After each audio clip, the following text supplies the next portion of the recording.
The Tears of Gaia by Redback Spino. Chapter 25. The Final Sacrifice. Alright, people, let's do this. It's the final countdown. Dun, dun, dun, dun, dun, dun. Twilight's eyes flickered and twisted as she tossed and turned in her sleep. The thoughts of the final day had laid heavily on her mind all through the night, filling her dreams with strange images of fires, blasts of magical weaponry, and yellow-eyed monsters. She was awoken from these dreams as she felt a hoof gently shaking her. "Time to rise, my dear Twilight," Starshill's voice whispered. "The dawn is here." She stretched her limbs and left her tent, the cool morning air rousing her senses. As she rubbed the sleep from her eyes, she saw the rest of her friends doing the same, stretching their tired limbs, having one last breakfast snack, mentally preparing themselves. Rarity and Rainbow Dash stood off the side, the unicorn using her magic to strap on several different pieces of their armor. Rainbow was dressed in the standard dark gray armor and flight goggles with the Vahir griffins, while Rarity strapped on the slightly more ornate armor of a commander, with golden inlays and trims around the edges. A bright-rimmed helmet with a blast-prayed cheek guard sat by her hose. Fluttershy, meanwhile, was slipping into a thick green tunic similar to those worn by the deer folk, and a small satchel hung over one shoulder. Pinkie Pie and Applejack donned simple gray cloaks, and Starswirl was bedecked in his classic blue robes and wide-brimmed hat, bells and all.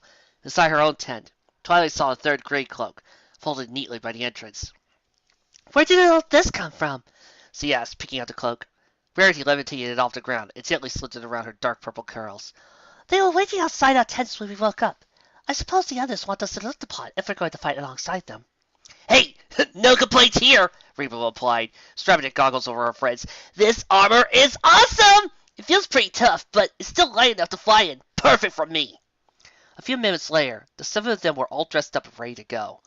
All around them, the camps were abuzz with activity, as all manners of creatures were getting their armor and weapons together, doing some quick stretches, or getting one last bit of food in, before heading out to join their units.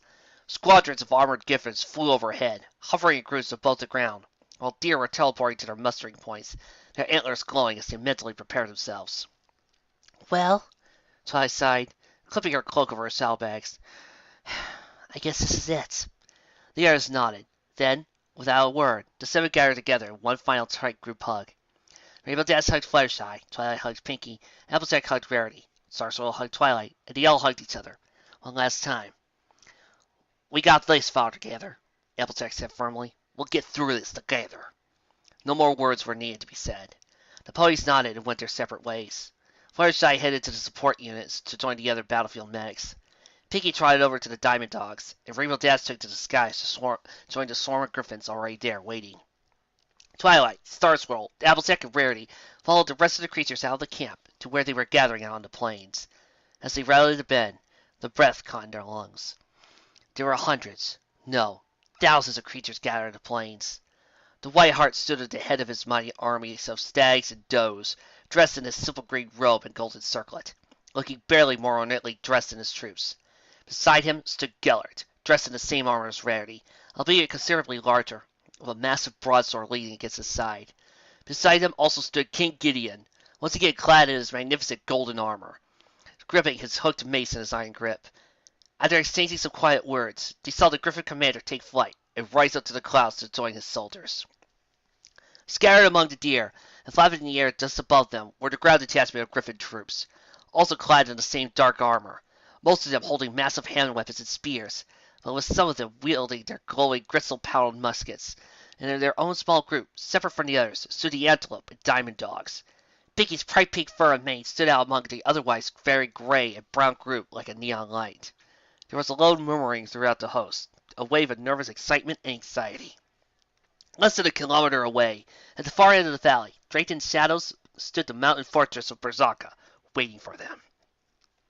The 4 ponies took their paces along the line of this massive host, as Gideon and the White Heart stood out in front of the horde. The deer folk before them, the griffins hovering just above them, the antelopes and diamond dogs stood just to the side, scattered among them all, were the 7 little ponies, far away from home. "Attention!" Gideon shouted. The entire host fell silent and stood to the attention. He took a deep breath as he looked over the swarm of creatures standing before him. "Well, my followers, my brothers in arms, this is it. No more hiding, no more little skirmishes. This is the big one. At long last, we stand before these yellow-eyed monsters, these lifelings. This time, it is them or us. He began to pace back and forth, up and down the line as he continued his pace. And I won't deny we face adversity. Our numbers may be great, but theirs are still greater. And they hide behind their high walls because, my friends, they know that by skill, strength, and sheer willpower alone, each one of you is worth 10 of them! The griffins and dogs cheered, rallying their weapons in the air, joined by the stamping and tramping of the deer and antelope. We may face a hard day ahead, but we will never face defeat! Gideon booed. We shall never know defeat if we stand together! Move as one! Fight as one! Breathe as one! All with one purpose! To destroy the accursed blight, and set free the Southlands, and indeed all lands, from their vile poison! Already we have won a great victory against them in the forest of Savannas! Today we add another, far greater victory to the history of our civilizations! Today we fight! He swung his mace into the air as the horde rode in approval once again. Many of us carry deep scars, memories of these things that these hated creatures have done to us. Well, some of us, they are deeper than others. Whiteheart lowered his head, shielding his face from the horrid gaze as he wiped a single tear from his cheek. And that is why we are here, my friends. Today, we pay them back tenfold for everything they have done to us and to our beloved lands. Today, we'll look at them in their yellow eyes and say no more. Who stands with me? Me! What? He makes a very strong point. Not a single creature remained silent. Weapons were raised in the air. Deer shot flares and magical sparks into the sky above, and a mighty roar welled up from the horde before them like thunder. Even the ponies could not help but cheer as Gideon worked up the army. They were ready to fight. Gideon looked to the Whiteheart as he stepped to the side to let him speak.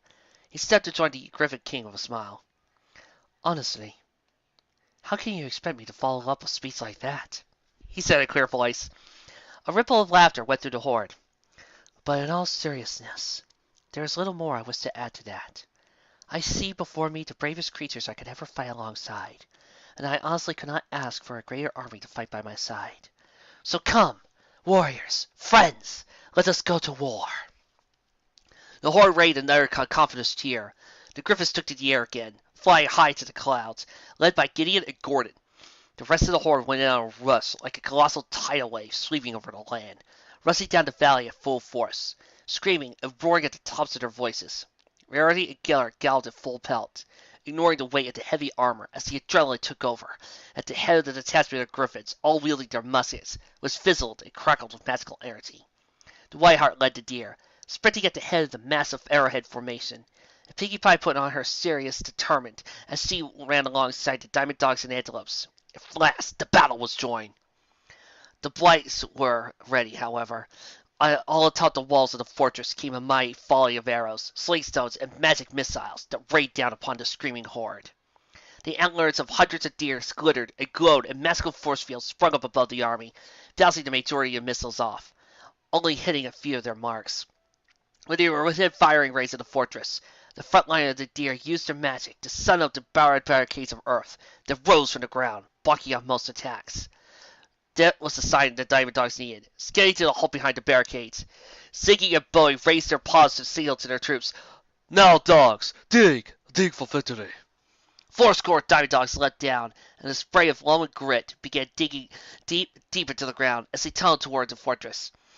Pinkie Pie could be heard among them, singing to another voice, "I'm a pony and I'm digging a hole, diggy hole, I'm digging a hole." As he dug, he trotted up down the barricades as the griffins headed their muskets along top. "Griffins, ready!" As he barked in their best military commander voice. "Concentrate that fire on the creatures at the top of the walls!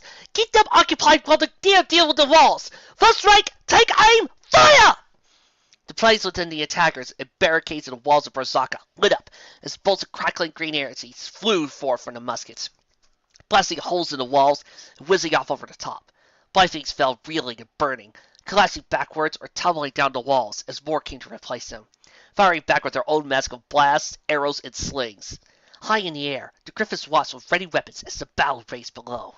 Rainbow Dash flapped independently beside her Gordon, a sword hanging from her foreleg. "Come on! When are we going to start the fight already?" "Steady, Miss Dash. We wait until we're needed," Gordon roared from above her. Peering down at the melee, he saw an opportunity. "Ha-ha! First wave! Dive!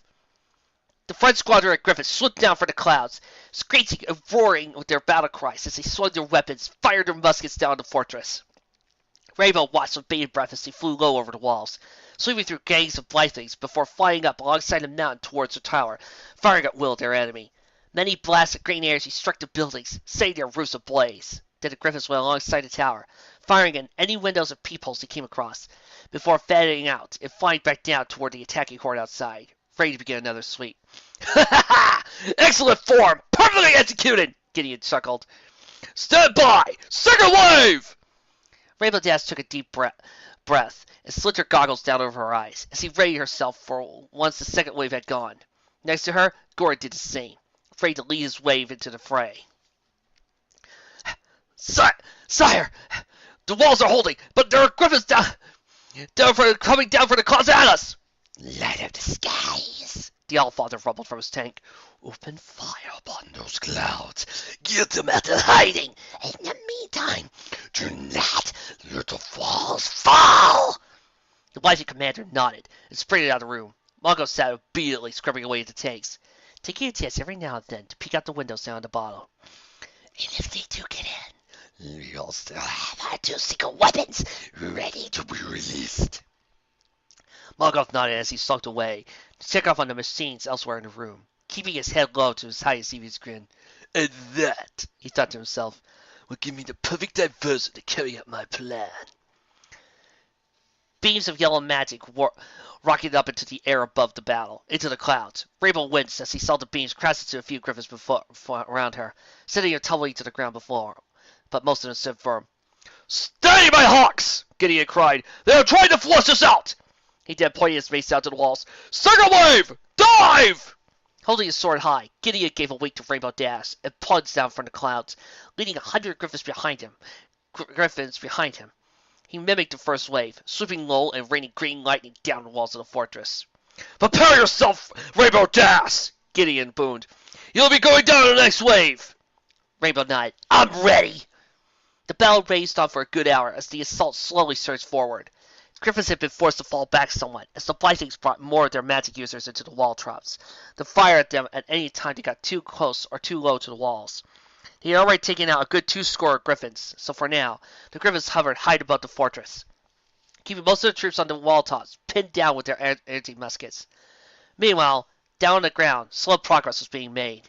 With the wall-top defenders occupied with Griffins, the deer, grounded Griffins, and the unicorns had taken the opportunity to concentrate on the walls themselves. Coordinating together, they concentrated their fire all on 2 spots in the walls, blasting away at them with everything they had. No more smoldering craters pocketed the walls, but they stood relatively firm. Keep it up! Rarity shouted from the din of battle as she hurled rock after rock at the wall with her magic, alongside Twilight, who blasted away with her own magic. You're doing magnificently! The walls certainly won't hold for much longer! The Whiteheart trotted up and sat down beside her, taking a quick drink from her canteen. How goes the battle at this end, Rarity? Not enough, I suppose, Verity replied. The walls aren't falling just yet, but I imagine they won't be holding for much longer. How about you? Whiteheart ran a hoof down his face, ducking as a beam of yellow magic screeched over his head. Pretty much the same. It's nice of the Griffins to keep the Phantom distracted for now while we do this. An antelope suddenly trotted up to them, nearly avoiding a slingstone whistling between her horns. Excuse me, Your Majesty, we have news for the tenants. The Diamond Dogs have reached the walls and are ready to surface whenever you want. They all ducked behind a barricade as a particularly large magic missile slammed into the entering wall. A doe fell from the top of the ridge with a scream and a sickening crunch as she landed beside Rarity, an ugly, searing sound going through her stomach. Whiteheart frowned and popped up from behind a ridge, conjuring up a barrage of silvery arrows and sending them straight into the walls, catching 4 Blythlings off guard and sending them hurling back towards the walls. Then tell them to surface, said the antelope, who bowed briefly, sprang back towards the tunnel. Rarity, you keep at the barrage on this end of the walls. I must return to my people at the other end. Good luck! With a shiver of his antlers, the Whiteheart vanished into thin air, leaving the ponies to continue to battle. Applejack shored up a segment of the barricade that was threatening to fall, and exposed a group of Griffins reloading behind it. Please! Griffins attacking from the sky! Diamond Dogs attacking from below! Are wars always this complicated? Your guess is as good as mine, Applejack! Rarity replied as he held back the dirt tire and denser. I believe this is a first for most of us. Behind the walls of the fortress, Blythlings scurried hither and thither. Thither? and their rushed to fend off an attacking horde. So focused were they on the deer blasting away at the walls, and the griffins rained great death from above. None of them seemed to notice as the ground began to stir. Small bumps as the ground rose up, finally giving way to broad holes. The grizzled snout of a diamond dog poked up from one of their holes, looking around before hopping out of the hole and signaling inside the tunnel. Before the Blythlings had a chance to react, more holes burst open from the ground, and out poured a pack of 40 or so hulking diamond dogs, some dressed in crude plate armor, while the rest wore simple clothing, all armed to the teeth with spears, swords, and clubs. The nimble antelope followed close behind, charging out of their holes with their heads lowered, horns ready to skewer any monsters that tried to come at them. And finally, last but certainly not least, a pink boar leapt out of the ground and splintered off about the valley of the fortress, pushing helmets over eyes, tripping Blythlings over their own spears, and leading them on a merry chase for the Baileys. "Come on, slowpokes!" Piggy Pie cried gleefully. "Yoo-hoo! Come and get me! Take it! Now get it!" Susie had a whole line of yellow-eyed brutes chasing after her, finally over the initial shock of this pink monstrosity's appearance inside their own fort. But it was too little too late for the Blythlings, as Pinky proved to be the perfect distraction as the diamond dogs leapt at them, finding tooth, claw, and any weapons they could lay their hands upon. Soon the lower walls were in chaos, as they found themselves under attack from all sides, blasted from the outside walls by the deer, buzzed from the inside by the dogs and antelopes, and burnt from above by the griffins. Barely got possible to listen to the pandemonium going inside the walls, a smile tracing their respective lips and beak. "Sounds like your pink friend is doing her job well." Killer said with a laugh. "Come on, you lot, press forward! We gotta hold the ropes now!" With a rousing battle cry, the griffins behind the barricade fought with newfound charisma, blasting away at the walls with all their might. All the while, griffins flying overhead fired away at the wall drops, some even coming down to land inside the castle to help diamond dogs and antelopes. So far, so good. Magos smirked as he watched the commanders hurrying in and out the Allfire's chamber. He knew he shouldn't be so happy. The enemy was inside Berzaka. The soldiers were being worn ragged by the multiple attacks from every direction, and the walls would only hold up near constant barrage of magic for so long. It was certainly drastic measures, but in short, everything was turning out just as Magos needed. The soldiers were busy fighting, the commanders were busy running about the place, and the Allfather was busy organizing everything and keeping it all in order, and doing a rather poor job at it, to be fair. "They're inside the walls!" one commander wailed, the very same officer who mocked him the other day. "They've been digging inside the tunnels, under the walls! The whole fortress is based on volcanic rock! How is that possible?" "How long do you estimate before the towers fall?" the Allfather asked. The commander shrugged. "Who can say, sire? The winged ones are flying over our defenses. The rest of the fortress may have falling before the walls." "We await your orders, sire," another officer said, bowing low before the tank. "Shall we order the troops to fall back to the upper wall?" "No, the ones on the walls are already lost," it replied. "Only call for our children Joan and the Bailey to fall back upon to the upper wall. The rest will prove a useful distraction.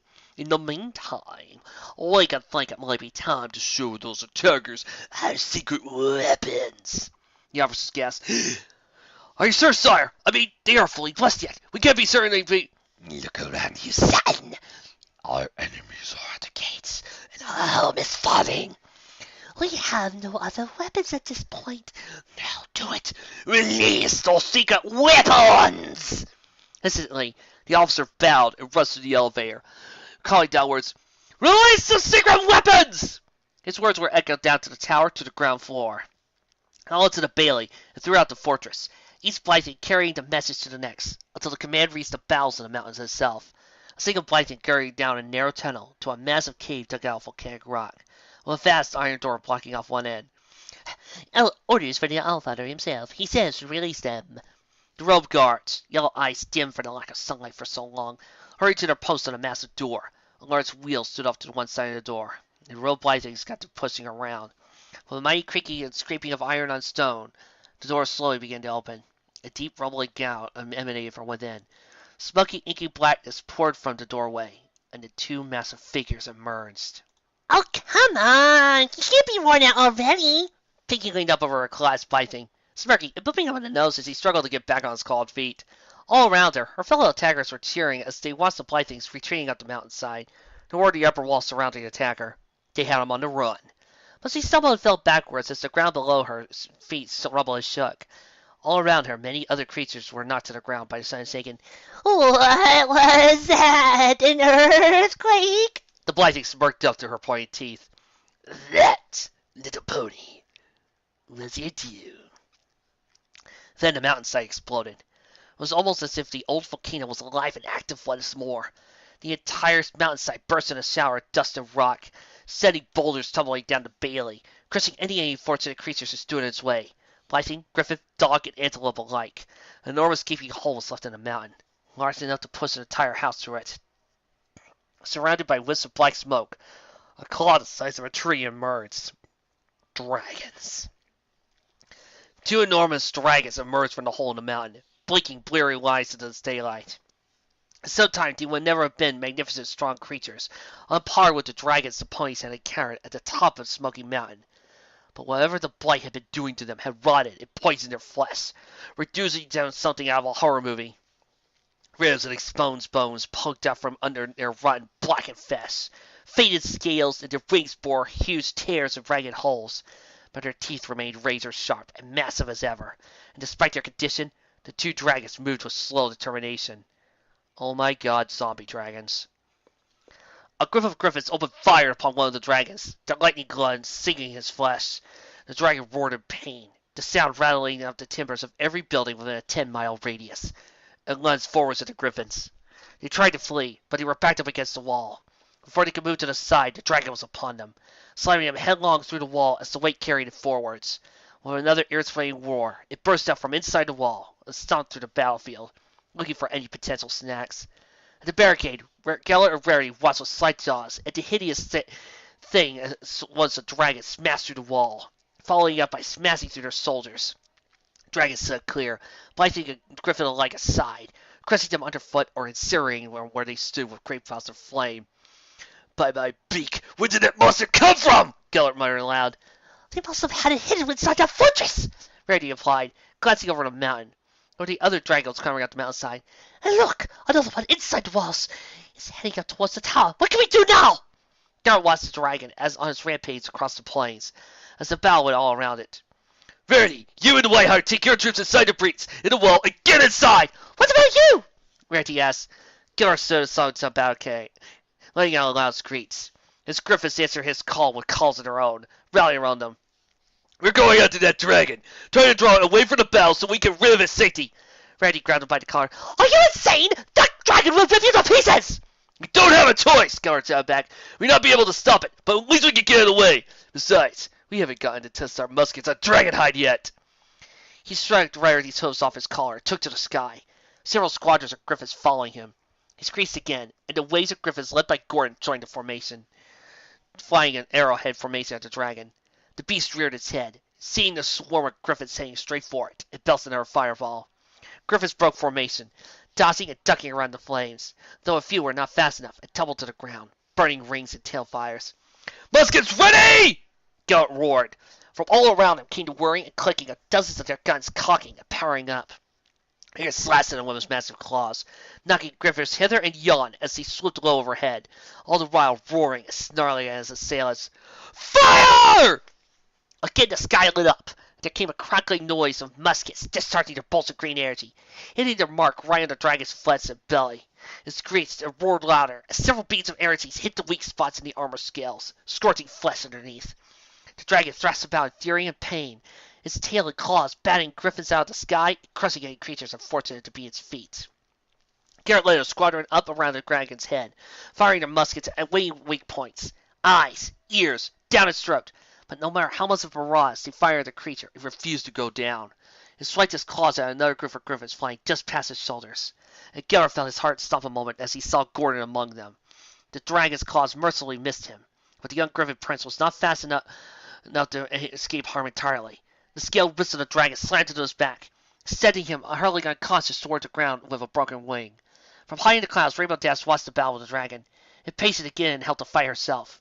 Seeing Gordon falling to the ground was the final straw for her. Gordon's been hit! She shouted, standing up and sprouting her wings. I'm going in after him! But before anyone could say anything, she had taken off, zooming straight down toward the fallen prince. Gideon flew to the edge of the cloud. Impetuous mare! He barked at his grin formed in his wake. Oh, who will? Who wants to live forever, eh? Ha ha ha! He raised his mace in the air, taking it to the sky. Together, my hawks! Dive! Hundreds of griffins screeched in reply and followed him. The clouds burst from within as the entire force of griffins descended upon from on high, with weapons swinging and muskets firing, to join the battle below.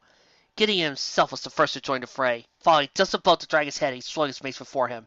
Twice, thrice, the dragon screeched in agony, gnashing at the golden-armored griffin as he flew just out of reach. Rainbow Dash! Get my son out of here! Rainbow nodded, swooping down to the ground at breakneck speed, as Gorin tumbled downwards towards her. Come on, she thought as she put on a burst of speed. Gotta catch him! Just a little faster! Gotcha!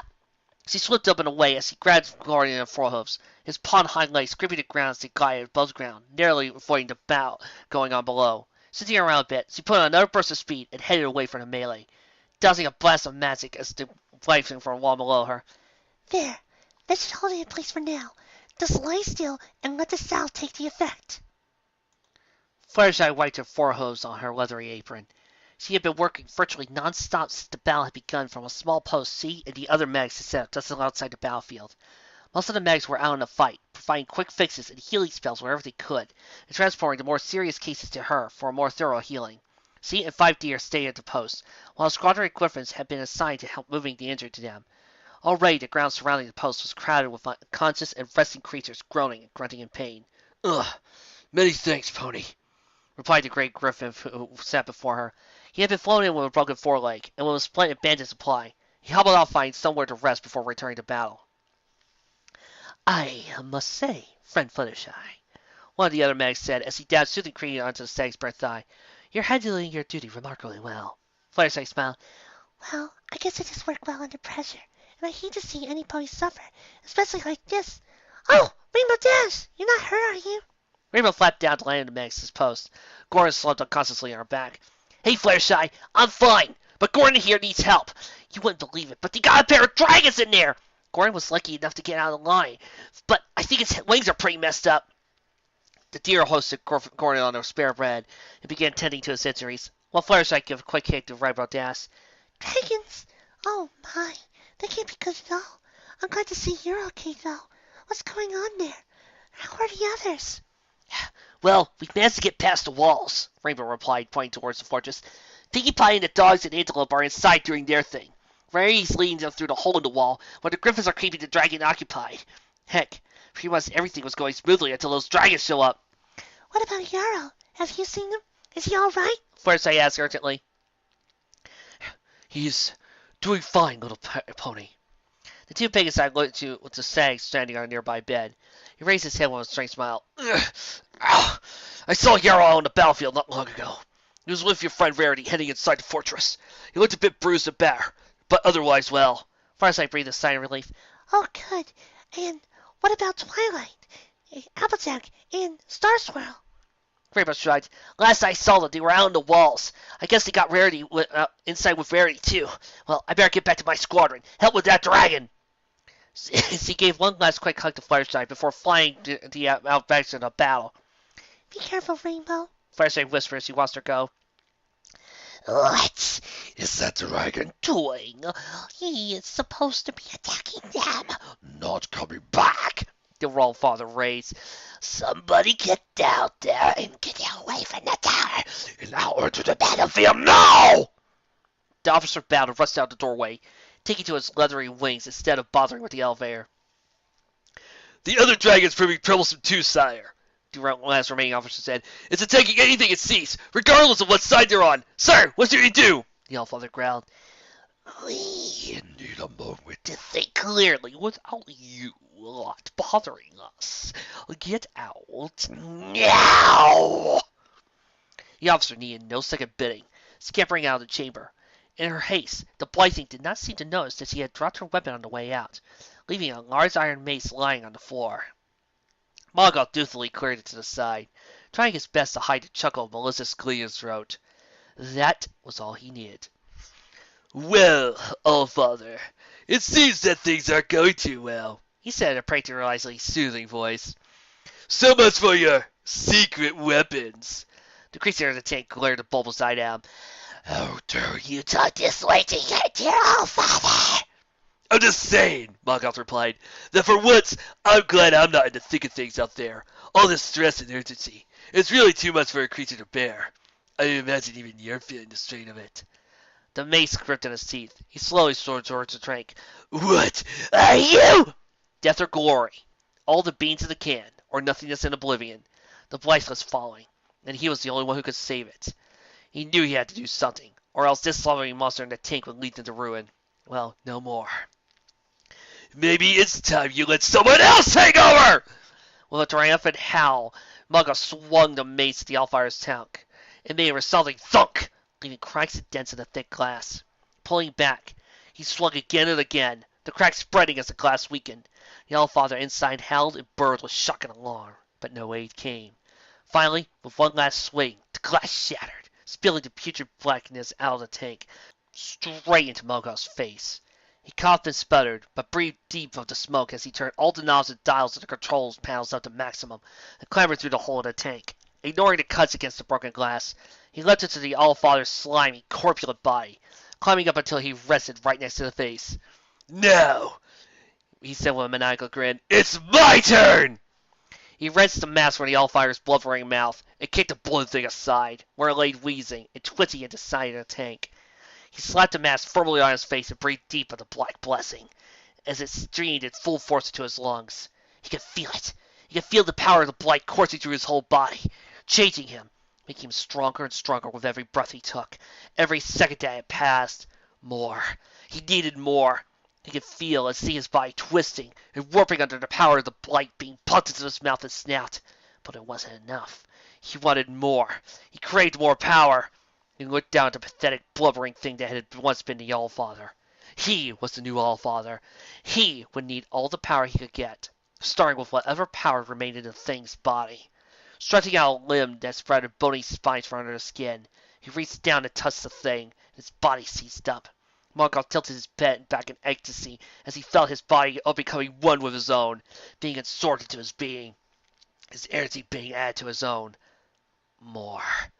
As he grew larger and larger, he smashed the glass tank clean open and strode out. Each stopped rounding the timbers of the tower. He needed still more power. He could sense more downstairs. More little pockets of energy he craved. He could no longer think of anything else. Any plans Mongoth may have had once he claimed the power of the Allfather were gone. Any strategies for rallying the rest of the Blight to his leadership were gone. Now there was naught but a desire to feed. The creature known as Mongoth was gone. Now, only the Blight remained. Fire! 100 crystal-infused muskets fired, the emerald green blast crackling through the air into the dragon that flew not far from them. The sheer force of the blast was enough to send the beast slamming into the ground below, crushing hundreds beneath its bulk. Come on, Hawks! Gunnar barked as he led the charge. Be charged and prepare to fire again! We've almost got it beat! But he had no chance to give the command to fire. The dragon's straddling tail slammed full onto him, flying into the ground to join many other unfortunate characters who had gone too close. His breathing ragged, wings twisted and broken. He coughed and gagged as he desperately tried to drag himself away from the dragon. Garrett snarled at the beast below. Damnation! Will that thing not stay down? It's no good, your majesty! A griffin slided next to him, shouted back, We can't hurt him, but nothing seems to stick! There is one more thing, Gideon muttered to himself. It would be dangerous, but it might do the trick. Rainbow Dash! The Pegasus flew up. What's up? Can you keep that beast distracted for a few seconds? My Griffins and I will need to prepare for our next attack. You got it! Fraybell flew a smart salute and swooped down at the dragon. Gritting her teeth for the strain, she tucked her wings in and swung close to the dragon's head, flying circles around it. The dragon snapped at her, but she dodged out of the way just in time and delivered a flying kick to his snout, which infuriated further. It frowned straight at her, and she could see its stomach beginning to swell, and an ominously familiar glow being emitted from his throat. She began to fly upwards, eager to get on reins. Whenever you're ready, Gideon!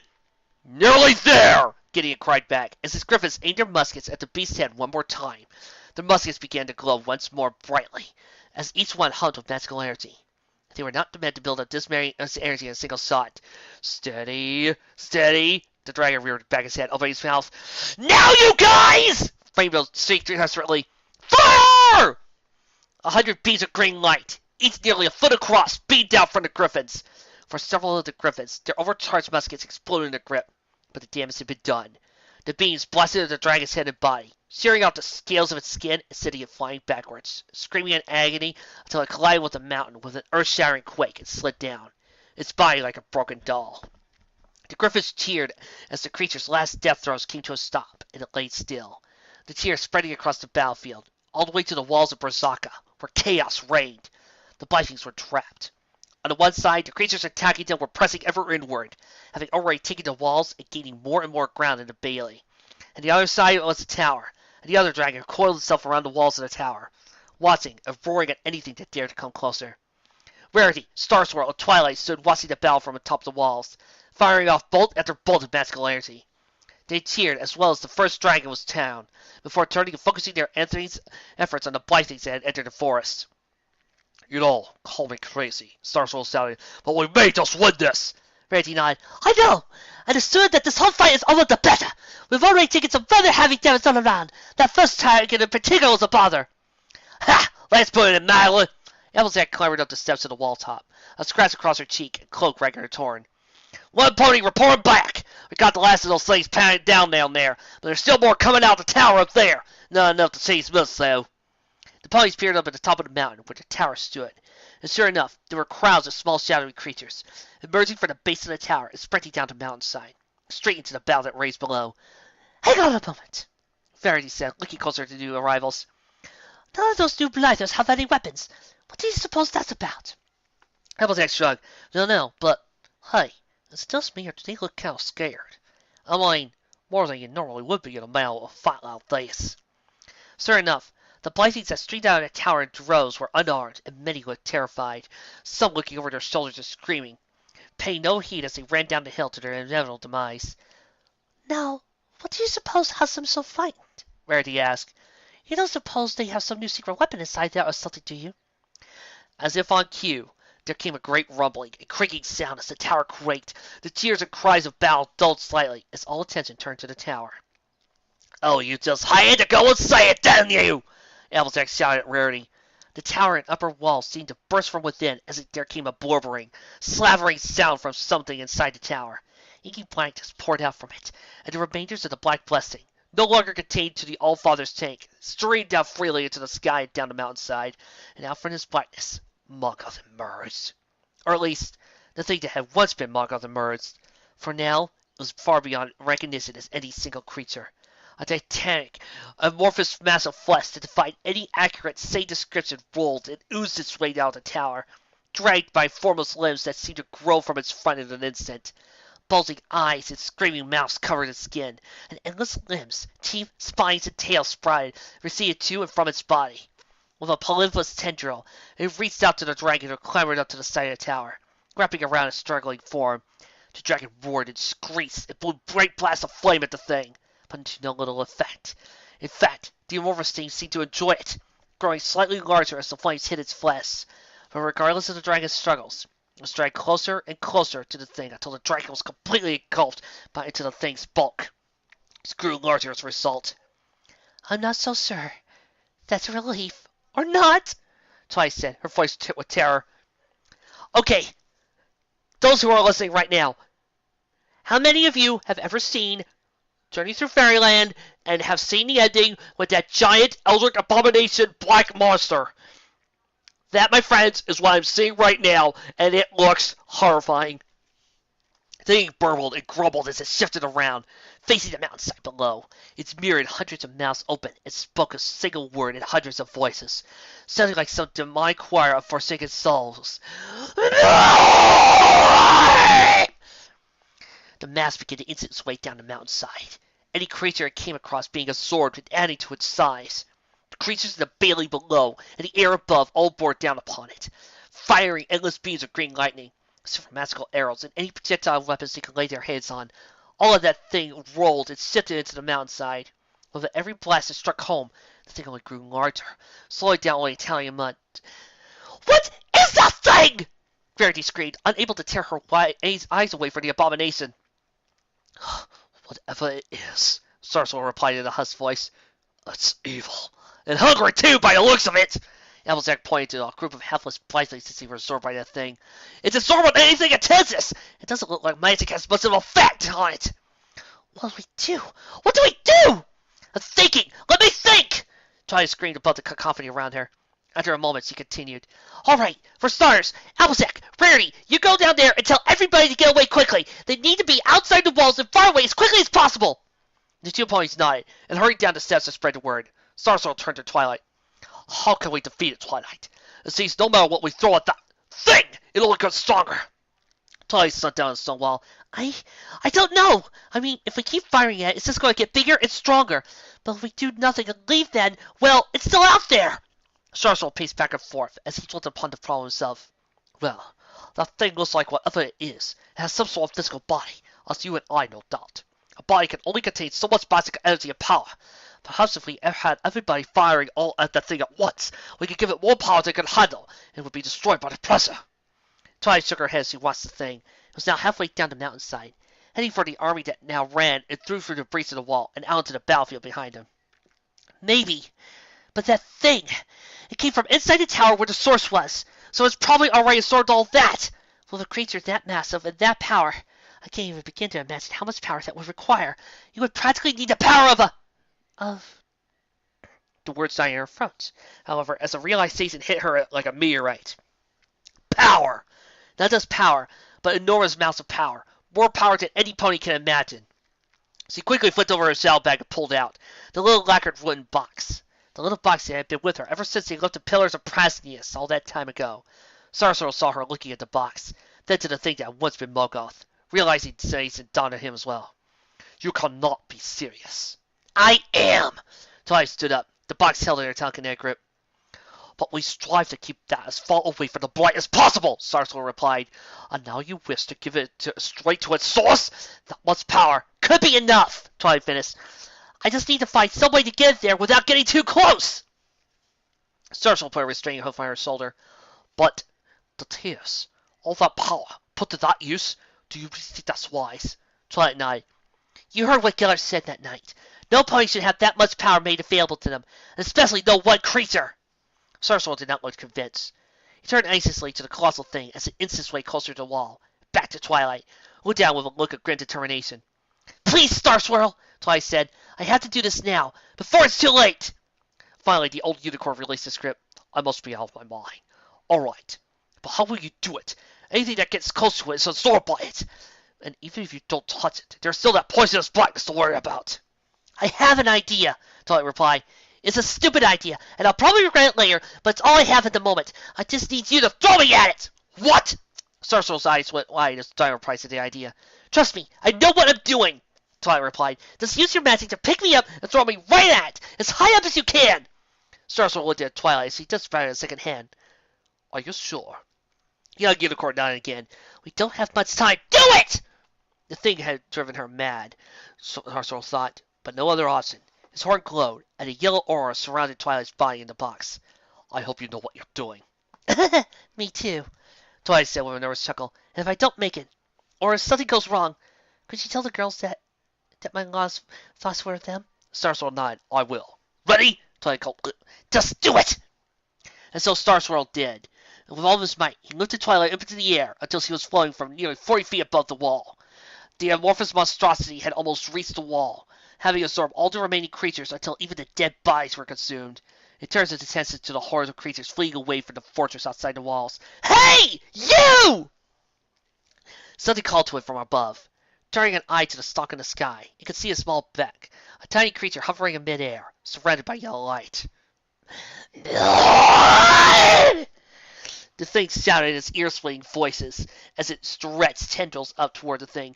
You really want more? Twilight shouted down at it, glaring daggers at the monster below. You really want more power? Holding the box before her, she slid the lid open, gritting her teeth against the enormous pressure of the magic contained within. With a swift motion, she flipped the box over, and out tumbled a tiny jewel. Then have all the power you can handle! Stretched up toward the tiny thing with tendrils, arms, and other tiny limbs it could think of, reaching for the jewel, howling down toward it. The power it could sense coming up from the jewel was incredible, unlike anything it knew. All it knew was that it wanted it. A tendril snatched up, a mouth formed at its tip. The jewel flew right into his mouth and was swallowed whole. It could feel its power working, more power than it could ever imagine, coursing through every fiber of his being. It was incredible. Things it could do with this much power. It could spread to the lands and anything that lay beyond. It could swallow the world. It could hurt. Suddenly it hurt. Something inside of it hurt. How could anything hurt it? But the pain did not go away. It grew and grew, becoming more intense with every second. Its power was increasing more and more, with nothing it could do to contain it. It began to swell and pulsate, as if something from within its body was trying to force its way out.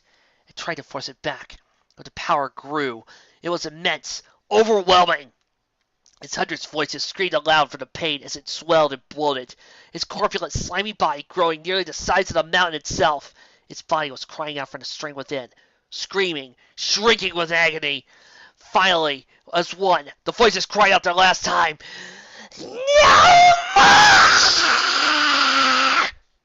Finally, it burst. It was as if a bomb the size of a castle had gone off, sending a mighty shockwave ringing out across the valley, busting apart the walls and tower behind it. Star Swirl was sent flying, but the distance he was flung was nothing compared to Twilight, now careening through the sky above him at breakneck speeds. With one last effort, the old unicorn channeled another spell into his horn, aiming it at the purple speck in the sky that was Twilight. All around her, yellow stars shimmered for a moment. Then, she vanished. With a flash of yellow, she appeared in the next to Star Swirl, as the two were hurled bodily to an explosion. Behind him was what was seen like a wave of pure white light, like a supernova. As he neared the ground, Star Swirl grabbed onto Twilight and held her tightly against his body. The two crashed to the dirt, tumbling a few meters below and was stopped to a heap. Shockwave continued over them, sending Star Swirl's head flying. Twilight cracked an eyelid open and looked wearily at the old unicorn. Did I make it? Or are we just both dead now? Star Swirl could not help but smile, exhausted as he was. He cradled her head in his hooves and held her close as the wave of white washed over them. No, you did it, my dear incredible Twilight. We did it, he said, coughing and wheezing. As the white light passed over them, spreading out across the plains, Star Swirl could see it hitting the retreating army of creatures, bowling them over and knocking them into the ground. And behind him, he could see the extinct volcano that once been Berserker, collapsing in on itself and crumbling in a mighty cloud of rock and dust. Then there was silence across the plains. The last roars of the explosion echoed off into the silence as Twilight smiled back at him, closing her eyes once more as the exhaustion and fatigue took over her. Before she passed out, she uttered one word at this point, which frankly summed everything up. Awesome.